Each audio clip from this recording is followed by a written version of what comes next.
오늘 주시는 말씀 우리 함께 보겠습니다. 사도행전 11장 21절부터 26절까지 말씀 우리 다 찾으셔서 한 절씩 교독하겠습니다. 사도행전 11장 21절부터 26절까지 한 절씩 교독하고 마지막 절은 함께 읽겠습니다.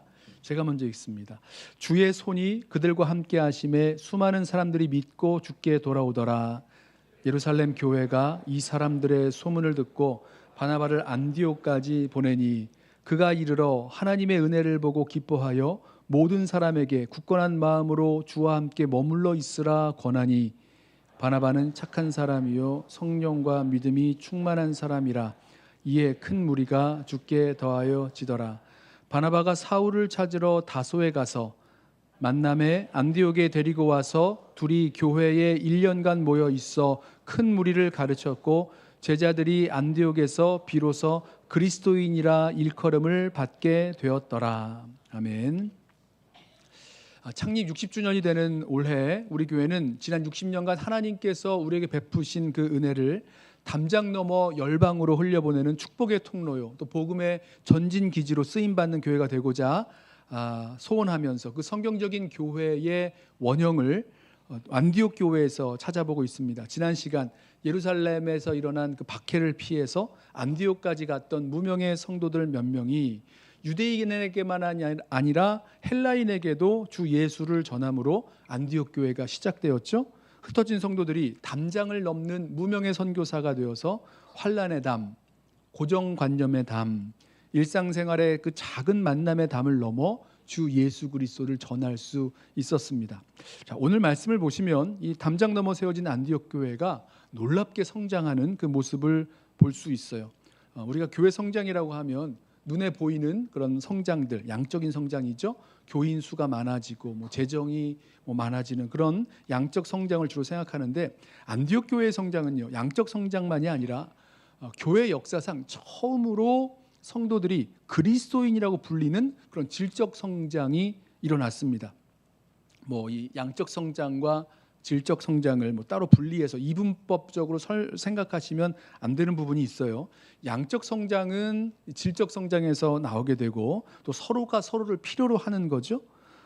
이 둘 사이에서 이게 선순환이 일어나야 되는 거지, 이것을 이분법적으로 나눌 수는 없는 겁니다. 양적 성장 없이 질적 성장만 일어난다, 이것도 좀 피상적인 그런 논리적인 그런 설명만 되는 것 같아요.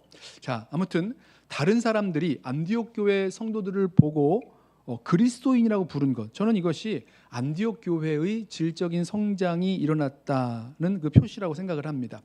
여러분 생각을 해보세요. 왜 사람들이 안디옥 교회 성도들을 보고 그리스도인, 이게 있었던 말이 아니거든요. 처음으로 그리스도인이라고 불렀을지를 생각해 보십시오. 실제로 그 사람들의 눈에 비친 교회 공동체와 성도들의 모습이 분명히 다르게 보였다는 거예요. 야, 그 사람들 보니까 정말로 다르다, 그 사람들 그리스도인이야 라고 불렀다는 거예요.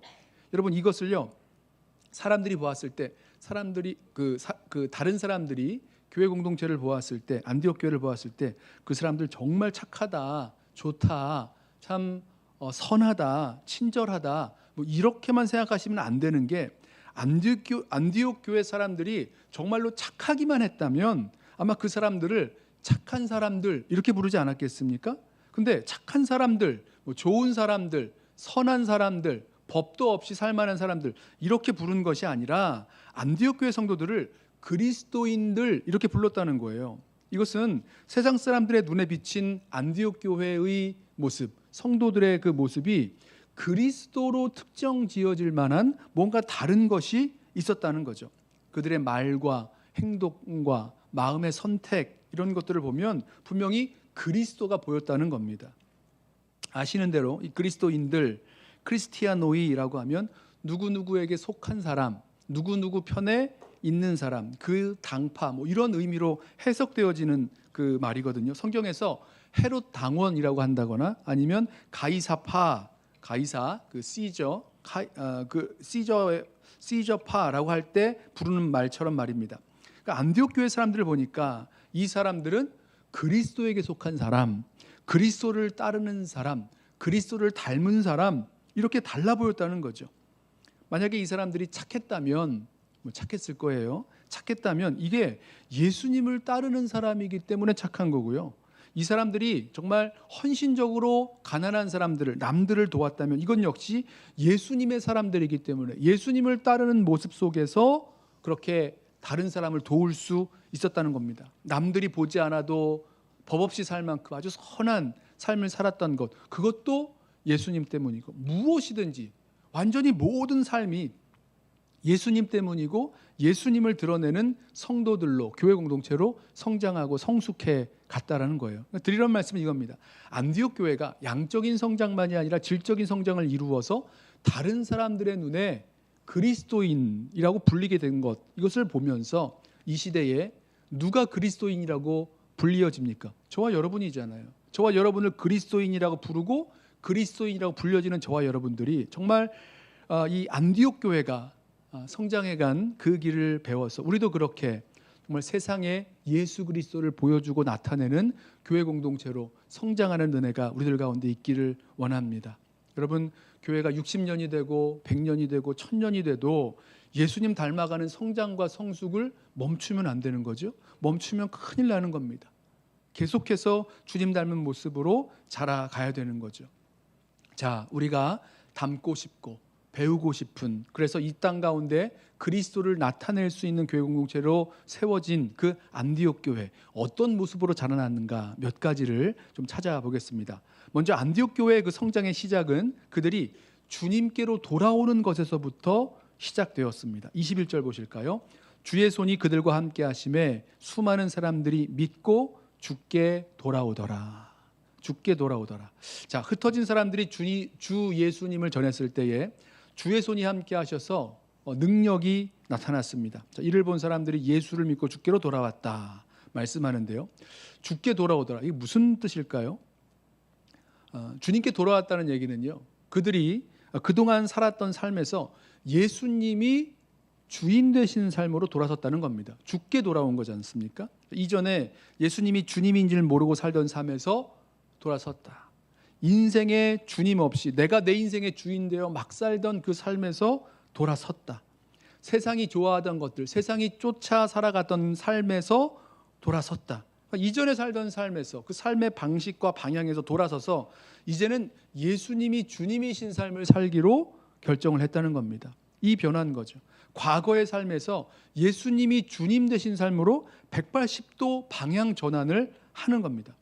다른 곳에서는, 다른 말씀에서는 이걸 회개라고 부를 수 있어요. 주께로 돌아온다는 표현은 이제 누가가 주로 쓰는 표현인 거죠. 자, 바로 여기에요.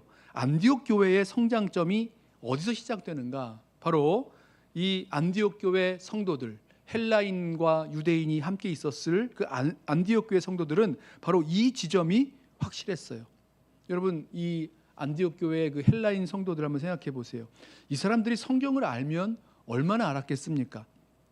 어려서부터 성경을 듣고 배운 유대인들만큼 알았겠습니까? 그러지 못했겠죠. 경건하게 예배 드리는 것 본 적이 없으니 어떻게 예배하는지도 잘 몰랐을 거고, 기도도 그렇고 전도도 그렇고 헌금하는 것도 그렇고 교회 공동체 섬기는 것도 그러고 뭐가 이렇게 제대로 아는 것 없었을 거예요. 그러나 한 가지 분명한 것이 있었는데, 이것은 그들이 예수님을 주님으로 모시고 주님으로 믿고 예수님께로 돌아왔다는 거예요. 바로 여기에서부터 이 놀라운 성장이 시작되어집니다. 여기가 성장점이라는 거죠. 예수님이 주님 되시는 삶으로 돌아선 그 삶의 시작이 생명의 시작이자 성장의 시작입니다. 여기서부터 자라나는 거예요. 예수님께로 분명한 방향 전환이 있어야지만 진정한 성장과 변화가 시작되는 거죠. 그냥 교회만 다닌다고 해서 그러면 이제 뭔가 자라난 것처럼 보이기는 할 겁니다. 그렇지만 정말 그리스도인이라고 다른 사람들이 봤을 때, 야, 이 사람 진짜 그리스도인이야, 진짜 예수님을 닮았어 라고 이야기할 만한 그런 정체성의 변화는 일어나지 않을 거라는 겁니다. 사람들 좋아하고 교제하는 것이 좋아서 10년, 20년 교회를 다니면 그래도 신앙이 좋아 보일 수 있습니다만은, 하지만 사람이 좋다, 아니면 사람이 좀 성숙하다, 이런 말은 들을 수 있을지 몰라도 이 사람 정말 그리스도인이야, 정말 그리스도를 따르는 사람이야 라고 인정받을 만한 진정한 변화와 성장은 찾기가 어렵다는 거죠. 교회에서 좋은 이야기 듣고 심란한 마음 달래고 뭐 어려울 때 위로받고 힘을 얻는 것, 이게 좋아서 교회 다닐 수도 있잖아요. 그러나 이 생장점, 정말로 주님을 향한 돌아섬이라는 이 분명한 이 성장점이 없으면, 삶의 근본적인 방향을 전환하는 이 부분이 분명하지 않다면 영적 성장을 보여줄 수는 없다는 거죠. 자, 여러분 어떠십니까? 여기에서부터 우리의 성장을, 우리의 성숙을 한번 확인해 보시죠. 우리는 정말로 예수님을 주와 그리스도로 믿고 예수님이 주님 되시는 삶을 살기로 돌아섰는가? 나 자신을 한번 살펴보자는 겁니다. 정말 예수님이 내 인생의, 내 삶의 주인 되시는 그 삶으로 돌아섰는가? 바로 그 지점에서 점점 자라나가는 겁니다. 예수님이 주님 되신 삶에서 자라나면요, 이렇게 되는 거죠. 예수님이 나의 주님 되신 게 너무너무 기뻐요. 너무너무 좋습니다. 예수님이 좋아서, 예수님이 날 다스려 주시고 예수님이 나와 함께 하시는 그 삶이 너무 좋아서 과거에 나를 위해서, 나의 유익과 만족을 위해서 살던 그 삶, 거기서 돌아서는 겁니다. 예수님이 너무 좋아서 세상에서 성공하고 자랑하고 편하게 아주 넉넉하게 살려고 애쓰던 그런 삶에서 돌아서는 겁니다. 예수님의 주되심을 거부하는 그 삶에서 일어났던 그런 죄악들, 그런 죄가 싫어져요. 미워집니다. 놀라운 변화인 거죠. 자, 이런 일들이 우리들 가운데 일어나게 되는 거죠. 예수님이 주인 되신 삶으로 돌아섰을 때 바로 거기서 신앙의 성장과 성숙이 시작된다는 거죠. 자, 두 번째로 그리스도인이라고 불리게 된 안디옥 교회의 성장의 원동력은 바나바의 권면에서 찾을 수가 있습니다. 자, 예루살렘 교회가 안디옥 교회의 소문을 듣습니다.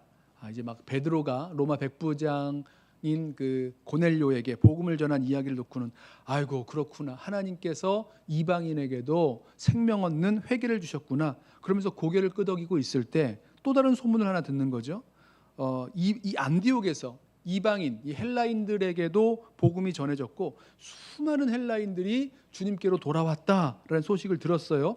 그래서 예루살렘 교회가 바나바를 안디옥으로 보냅니다. 바나바가 이 일의 적격이었다는 거죠. 헬란말을 잘하는 구브로 출신, 그러니까 유대 지역 본토 출신이 아니라 헬란말을 잘하는 구브로 출신으로서 위로의 아들이라고 불렸던 바나바의 그 성품까지 예루살렘 교회는 바나바를 적임자로 생각하고 안디옥으로 보내죠. 그리고 정말 이 안디옥에 도착한 바나바는 안디옥 교회 성도들을 보면서 그들 가운데서 하나님의 은혜를 발견하고 기뻐합니다. 23절 보세요. 그가 이르러, 바나바죠, 하나님의 은혜를 보고 기뻐하여 모든 사람에게 굳건한 마음으로 주와 함께 머물러 있으라 권하니. 바나바가 안디옥 교회에 와 보니까 하나님의 은혜의 역사를 보았습니다. 그러니까 실제로 하나님의 은혜의 역사가 교회 공동체 가운데 나타난 걸 보는 거예요. 이 은혜의 역사가 어떻게 나타났는가? 어떻게 이 예수님을 모르던 사람들이, 이 헬라인들, 이방인들이 예수님을 믿고 회개하고 또 그들 가운데서 성령의 역사, 주님의 손이 함께 하셔서 성령의 능력과 역사가 나타나고 평생 섬기던 그 우상들 다 내어버리고 유대인과 헬라인들이 함께 모여 주님을 예배하고 서로 사랑하며 섬기는 그런 교회 공동체의 모습을 보니까 이건 하나님의 은혜 아니고는 이런 일이 벌어질 수 없는 거죠. 설명할 수 없는 겁니다. 바나바가 이 교회 공동체 안에 있는 하나님의 은혜의 살아있는 역사를 보면서 너무너무 기뻐하면서 모든 성도들에게 권면하기를 굳건한 마음으로 주와 함께 머물러 있으라, 이렇게 권면을 합니다. 어떻게 해요? 굳건한 마음으로 주와 함께 머물러 있으라. 그 하나님의 은혜가 가득했던 교회 공동체에게 정말로 필요한 최고의 권면을 하고 있는 거죠. 여기서 주와 함께 머물라라는 말은요, 주님과 함께 있으라, 이런 뜻입니다. 주님과 함께 있으라. 그 예수님께서 사람들이 빈들에서 예수님과 함께 사흘이나 함께 있었어요. 함께 사흘이나 있었을 때에 사람들이 먹을 것이 없게 되니까 그때 예수님이 오병이어의 표적을 보여주시잖아요. 그때 예수님과 함께 있은 지 사흘이 되었을 때에 라고 할 때 쓰는 말이 오늘 함께 머물다라는 말과 같은 그런 단어입니다. 그러니까 바나바가 뭘 권면하는 거냐면 너희들 이 하나님의 그 은혜를 경험하고 하나님의 은혜를 누리고 있는 너희들 그렇게 주님과 함께 있어야 된다. 주님과 함께 있어라. 예수님과 함께 살아라. 이런 계속적인 권면을 하고 있는 거죠. 왜 그렇죠? 이 모든 은혜의 원천이 어디에 있습니까? 바로 예수님이시죠. 그 예수님과 함께 있어야 은혜의 역사가 계속 지속되고 그 은혜 안에 머무는 거지, 예수님을 잃어버리면, 예수님과 함께 하지 못하면 그 은혜 가운데 있지를 못하게 되는 겁니다. 자, 저는 우리에게 있는 문제는요, 바로 이 예수님, 보이지 않는 예수님과 우리가 어떻게 함께 있겠냐는 거예요. 그 오병이어 때는 사흘이나 배는 고팠지만 사흘 동안이나 빈들에서 예수님과 함께 머물 수 있었지 않습니까? 그런데 지금 눈에 보이지 않는 그 예수님과 우리가 어떻게 함께 있을 수 있느냐라는 겁니다. 여기에는요, 믿음이 필요합니다. 우리 눈에 보이지는 않지만 예수님께서 영원히 우리와 함께 하겠다라고 약속하셨고 성령으로 우리들 가운데 함께 하심으로 우리들과 예수님께서 우리와 함께 하십니다. 그래서 우리가 주님과 함께 머물 수 있는 거예요. 주님과 함께 살 수 있는 이유가 여기 있는 겁니다. 자, 이걸 믿고 나아가는 거죠. 믿음으로 우리와 함께 하시는 주님을 인정하고 주님을 의식하고 살아가는 겁니다. 여기는요, 결단이 필요하고 연습이 필요해요. 주님과 함께, 눈에 보이지 않는 주님과 함께 살아가는 삶에는 이 결단과 연습이 필요합니다. 이 본문을 보면 굳건한 마음으로 주와 함께 있으라고 할 때 이 굳건한, 이 뜻이요, 어떤 목적을 가지고 결심하고 계획하고 이런 의미가 담겨 있어요. 그래서 영어 성경 번역을 보면요, RSV 번역을 보면 이렇게 번역했습니다. With steadfast purpose.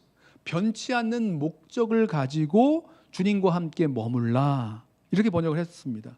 저는 이 말이요, 주님과 함께 머물며, 그러니까 주님과 함께 있는 그 보이지 않는 주님과 함께 살아가는 그 삶이요, 저절로 되는 것이 아니구나라는 것으로 들렸어요.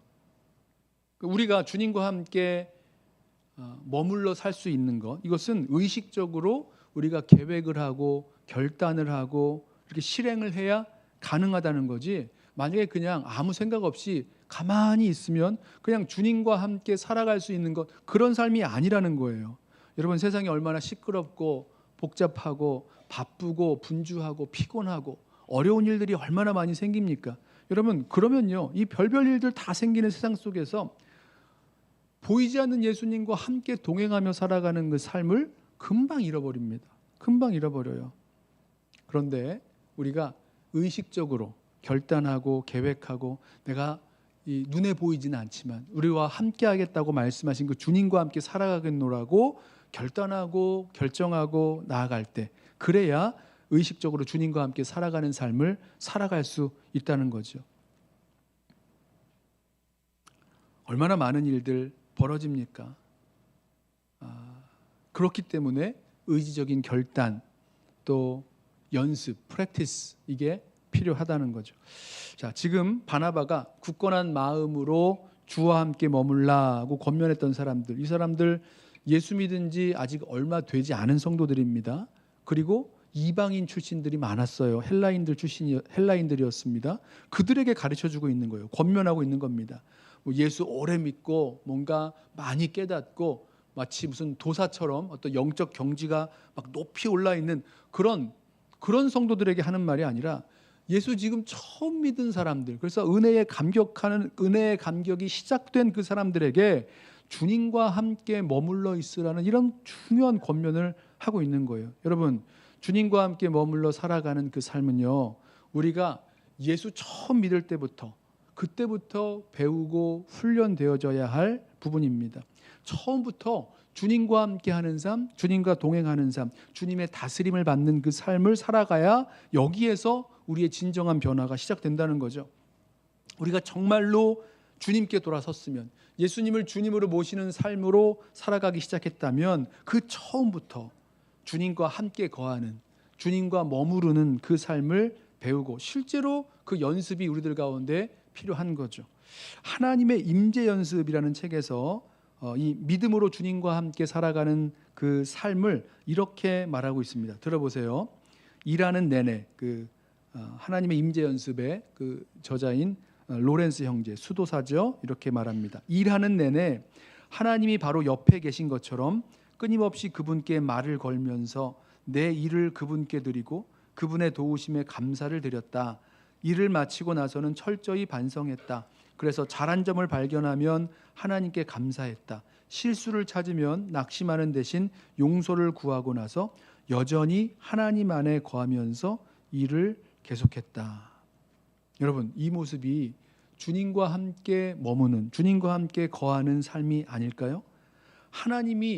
주님이 내 옆에 계신 것처럼 말을 걸면서 주님을 의지하고 때로는 주님께 회개하고 때로는 주님의 도우심을 구하면서 실수가 있으면 다시 주님을 의지하고 회개하면서 이렇게 항상 함께 살아나가는 그 삶의 모습 말입니다.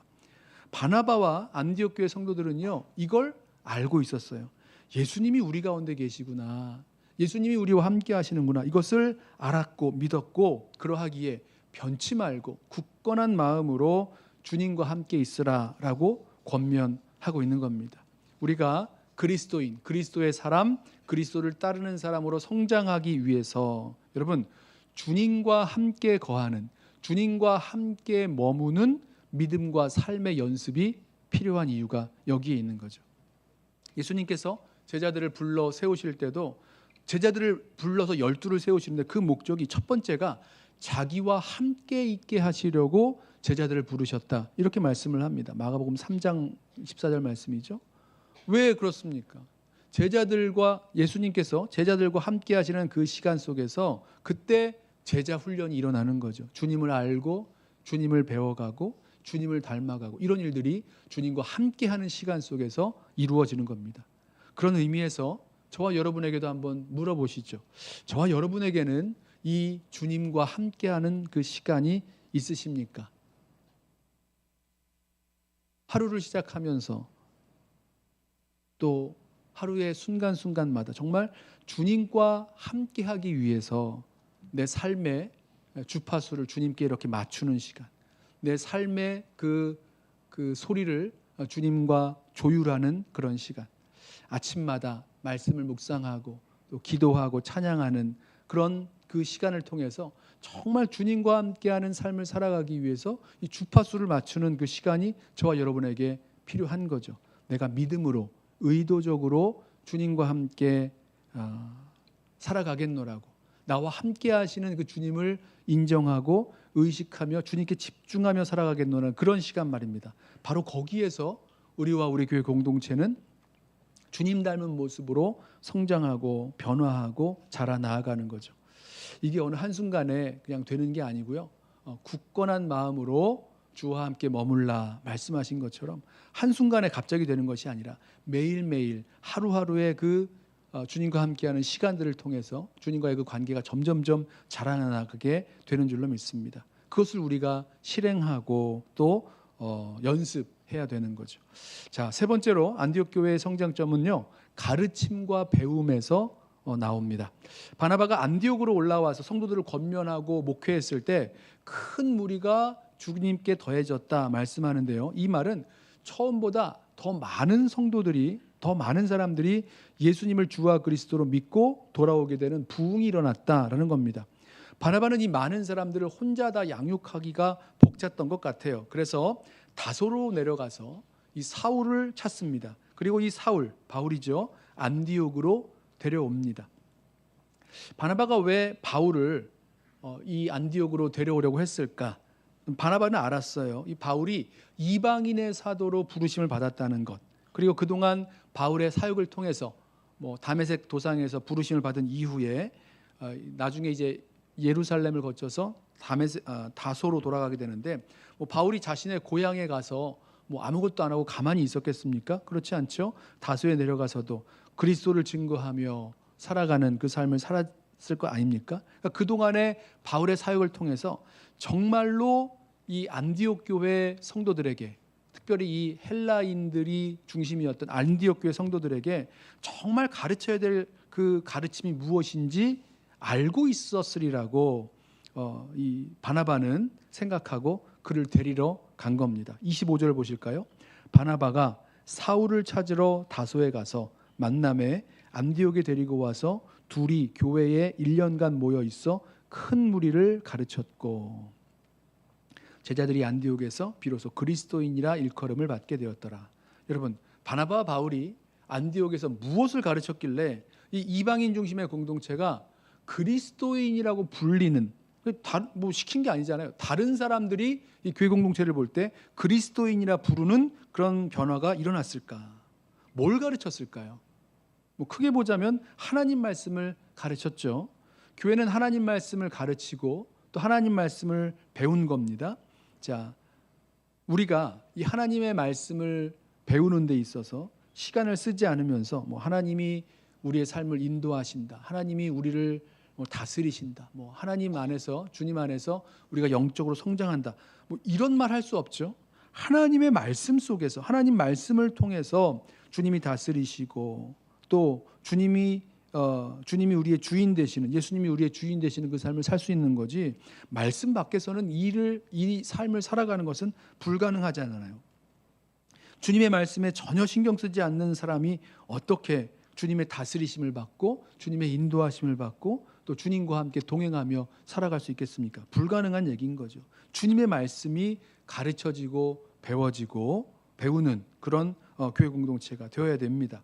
조금 더 구체적으로 저는 이 말씀을 통해서 교회가 그리스도를 배웠다라고 생각을 합니다. 왜냐하면 이후에 이 교회 공동체가 그리스도인이라고 불리게 되잖아요. 바나바와 바울이 1년 동안 안디옥 교회 성도들을 말씀을 가르쳤을 때 그들이 그리스도인이라고 불리게 되었다는 것은요, 분명히 이 말씀을 통해서 주님을 가르쳤다는 겁니다. 그리스도를 가르쳤다는 거죠. 주님과 함께 거함으로 주님을 몸소 배우기도 하지만 이미 계시해 주신 이 말씀을 통해서, 하나님 말씀 통해서 주님을 배웁니다. 예수 그리스도가 누구신지, 예수 그리스도께서 나를 위해서 무엇을 하셨는지, 나를 사랑하시는 그 길이와 넓이와 깊이와 그 풍성함이 얼마나 크신지, 우리가 그리스도와 연합하여 그리스도와 함께 죽고 그리스도와 함께 사는 삶이 무엇인지, 주님의 몸된 교회가 무엇인지, 뭐 등등, 어떻게 주님과 함께 관계를 맺고 주님 안에서 살아갈 수 있는지, 주님은 나에게 무엇을 원하시는지, 주님의 뜻, 교회 공동체를 향한 주님의 그 목적과 선하신 뜻이 무엇인지, 이 말씀 속에서 그리스도를 배워감으로 이 모든 것을 배워가는 거죠. 자, 그렇게 그리스도와 함께 거하고 그리스도를 배워가면서 한 1년이 지났을 때 사람들의 눈에 비친 모습이, 야, 이 사람들 다르구나, 이 사람들 그리스도의 사람들이구나 인정하게 된 거죠. 주님께 돌아와 1년 정도를 주님과 함께 머물고 주님의 말씀을 배웠던 그 시간을 통했더니 놀라운 변화가 일어난 거예요. 뭐 1년이라는 그 시간이 뭐 짧은 것은 아닙니다만은 그래도 한번 생각을 해보시죠. 1년 동안 주님 안에 거하고 주의 말씀을 배우는 그 1년의 시간, 그 시간이 이렇게 사람을 변화시키고 성숙하게 할 수 있다라는 것. 그래서 26절에 말씀하죠. 제자들이 안디옥에서 비로소 그리스도인이라 일컬음을 받게 되었더라. 다른 사람들의 눈에는 안디옥 교회 성도들의 삶의 모습이 너무나 달라 보였어요. 그리스도가 중심되어 있는 그 삶의 모습으로 보인 겁니다. 존 스토트 목사님은요, 이 그리스도인이라고 일컬음 받게 된 그 이유가 그리스도 중심적인 제자도의 특성을 나타낸 것으로 설명을 합니다. 아까 말씀드렸던 대로 뭐 헤롯 땅, 아니면 뭐 가이사파라고 할 때와 똑같은 단어를 사용해서 그 그리스도인들이라고 표현하기 때문인 거죠. 그리스도의 사람들, 그리스도를 따르는 사람들, 그리스도의 종들, 이렇게 구별 지어졌다는 겁니다. 자, 후에 안디옥 교회가 이방인 선교의 중심이 되는데요. 여기에는요, 뭐 어떤 선교 전략이나 선교 프로그램이나 뭐 다른 뭐가 있어서가 아니라 바로 이 그리스도 중심의 제자 훈련 내지는 그리스도 중심의 이 말씀 사역이 그 가운데 있었기 때문에 주님의 뜻에 순종하면서 이방인 선교가 가능하게 된 것은 아니겠습니까? 그러니까 이것을 오늘 본문에 나오는 그 여러 표현들 가지고 살펴보자면 이렇게 되는 거죠. 정말로 예수님이 주인 되시는 삶으로 돌아선 사람들, 안디옥 교회 사람들이 그랬다는 거예요. 정말로 매일매일의 삶에서 주님과 함께 머물러 주님과 함께 동행하며 살아가는 사람들, 열심으로 말씀 속에서 그리스도를 배워 순종하는 사람들. 자, 그리고 그들의 이 변화를 통해서 변화되고 성숙되고 성장한 그 모습이 이 땅에서 그리스도를 나타내고 보여주었기 때문에 다른 사람들이 보고, 야, 이 사람들 다르네, 이 사람들 그리스도의 사람들이네, 그리스도인이네 라고 불렀다는 겁니다. 후에 바울이 에베소 교회에 편지하면서 우리가 성장하고 자라가야 될 그 분명한 목표를 이야기하죠. 그리스도의 장성한 분량이 충만한 데까지 자라나야 될 것이고 범사에 그리스도에게까지 자라야 된다라고 권면을 합니다. 여러분, 예수님의 사람들인 거죠. 예수님 닮은 사람들, 예수님의 사람들, 예수님의 공동체가 세워져 갔습니다. 이게 안디옥 교회의 성장의 결과이죠. 오늘 말씀을 나누면서 안디옥 교회가 이렇게 쭉 성장해 나아가는 여러 성장의 포인트들, 그 성장점들을 보실 때 여러분 어떤 성장점이 도전이 되십니까? 정말로 내가 예수님을 주님으로 모시고 살아가는 그 삶으로 돌아선 것이 분명한가? 이런 말씀에 도전되시는 분도 있을 것 같고요. 내가 매일매일 믿음으로 주님과 함께 머물러 있는, 주님과 함께 동행하는 삶을 살고 있는가? 주님과 함께하는 그 시간이 나에게 있는가? 이런 말씀이 도전되시는 분들도 있겠고요. 또 내가 말씀 속에서 정말 그리스도가 누구신지, 그리스도께서 무엇을 하셨는지, 그리스도께서 무엇을 원하시는지 이거 내가 배우고 정말 주님의 말씀에 신경 쓰면서 살아가고 있는가? 이런 말씀에 도전 받으신 분들도 있을 것 같습니다. 여러분, 어느 성장점에, 어느 성장의 순간에 여러분 머물러 계십니까? 우리 예수 그리스도를 주와 그리스도로 믿고 사랑하며 섬기며 나아가는 저와 여러분에게 있어서 주님 닮아가는 그 성장과 성숙은요, 멈추면 안 되죠. 멈추었다는 것은 큰일이 벌어진 겁니다. 우리들 말씀 속에서 도전해 주시는 그 성장점이 멈춰져 있는 부분, 바로 그 부분에서 정말 이 안디옥 교회 성도들처럼 정말 예수님을 향해서 다시 한번 자라날 수 있는, 성장해 나아갈 수 있는, 그래서 누군가 우리를 보고 정말 예수님 닮은 사람이라고, 예수님의 사람, 예수님의 공동체라고 말할 수 있는 그런 성도 여러분들, 또 우리 교회 공동체 되기를 주님의 이름으로 부탁하며 축원합니다. 기도하겠습니다.